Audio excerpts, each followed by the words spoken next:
السلام عليكم ورحمة الله. المتحدث الصوفي والليشين، رئيس تيار اللحمة الوطنية الاجتماعية. آه، لا نختار خارج قصة قد لفتت انتباهي، ونختار نشاطرها مع أخوتي وأخواتي به اللي الدنيا مليئة بالعبر ومليئة بالحكم. خالق راجل قطعة يشتغل مع هذه الأسرة اللي ينقال لهم أهل المامي. هذو الحمد لله الأسرة العريقة اللي ما شاء الله مشهورة الحمد لله بياسر من وزارة الأعمال التجارية، وكان معهم محاسب. والراجل هذا والخالة، هذا الراجل اللي يقولوا له بيرام الداع عبيد، وهو مولي اللي كان يخلص على دراسته في دكار. قراية بيرام الداع عبيد كاملة في دكار، هو اللي كان يخلص عليه من لبنته، خلص عليه مدة دراسته كاملة في الخارج. اللي كان يعدل في دكار هو اللي كان يخلص عليه، وكان ما شاء الله راجل ميسور به. اللي والد الأسرة هذه كان والد عليه وكان يبغيه. وعقب شاء الله بأزله بعلن الراجل الكبير مشى بهم ولانا، وعقبوا الأبناء، أبناء الأسرة هذه الغنية، عفاوه من العمل. ونين عفاوه من العمل قالوا على انهم عدلوا الحساب وجبروا شوره 25 مليون. والراجل كان راجل كان كريم، كريم كان مع اهله، كريم كان مع هذه الشريحه اللي هو منها، هذا المكون اللي هو منه. ناسه كامله كانت تعرف ياسر مشي صالح. والخالته قال له بيرام خلص عليه قرايته كامله الين تخرج من دكار، وشد قال له ذا كامل، وهو اللي قايم بتكاليف دراسته. إلينا عفاوه من العمل وقالوا له على أنه بعد الحساب جابروا شوره 25 مليون. وهو رجل نزيه ورجل كريم، غير ما يملك شيء، يملك إلا دارين، واحدة في كارفور وواحدة في دار النعيم. جاء المرأة وقال لها عدلي حالتك وكزي دبشك، هذو الديار قال لها لين نمشي بيهم وندفعت واقطهم للأسرة هذه، يقبضهم للأسرة هذه، يقبضوها من دينهم، وما تبقى راني ندور نتعهد لهم به. وقامت المرأة وطبقت هاك قال لها الراجل، وقبضت واقط ديار ثنتين، وقيم ماشي قايس بيهم الأسرة هذه. وجاء المحاسبهم، ادخلوا على المحاسب، محاسب الجديد اللي عند الأسرة اللي هم أهل المامي، ادخلوا عليه جبر قدامه واللي نواقض.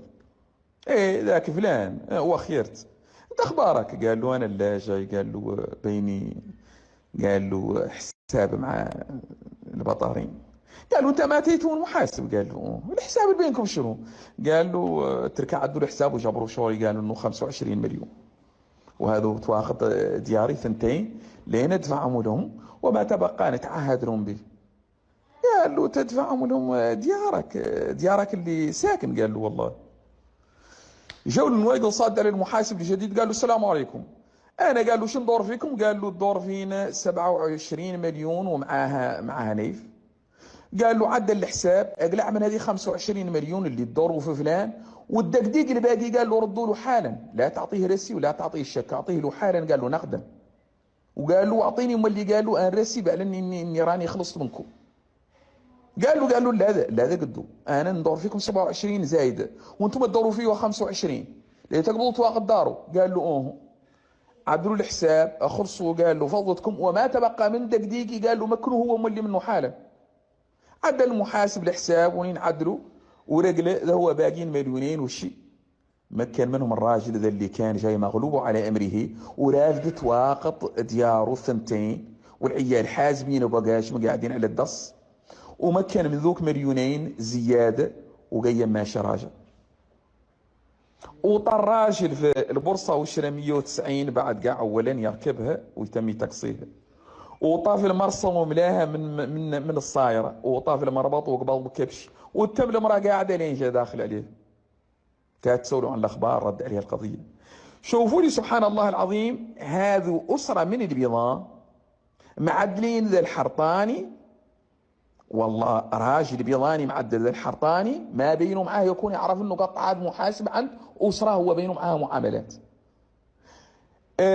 دمه هو ولحمه اللي كان يخلص عليه يقرا في دكار ما جبره، ولا قال له السلام عليكم، ولا قال له السكر حلو. هذا اللي نقول لكم على انه اللي يطرح لك راي خرص رقبه مراحو. هذا هو اللي يطرح لك راي خرص رقبه مراحو. وواحد ما جبروه ولا جبروه ناسه، اذا اللي لا يجبره هو منه. وثانية أخرى أما اللي نحن لا نسمع مقوله، واحد يقول أنا خير في البيضان البيض من أولاد عمي الحراطي. نحن أصلا الحرب اللي نقدو نشنو على البيضان شنو هي؟ والكراهية اللي نقدو نحكموا للبيضان والله الضاغينة في قلوبنا هي شنو هي؟ ورقاش نجبروه في السراء والضراء، ورقاش نشوفوه يعود يتموجع عنا ويوقف لنا المواقف ما يوقفوا لنا بهم اخوتنا ولا يوقفوا لنا بهم دمنا ولحمنا. بس بحال نقدو نكرهوه. إلين تجينا أنت وتقول لنا على أننا نكرهوه نلعنوا عليك ونقولوا لك على أنك شيطان رجيم. باللي قالوا كان اللي فيك خير يجبروه ناسك ويجبروا ناسك المقربة اللي خلصوا عليك وقراوك في دكار، ما جبروك وعادوا يجبروا البيضان البيض. هذه اللي نقول لكم على يا الشعب الموريتاني يحسوكم من المغالطات.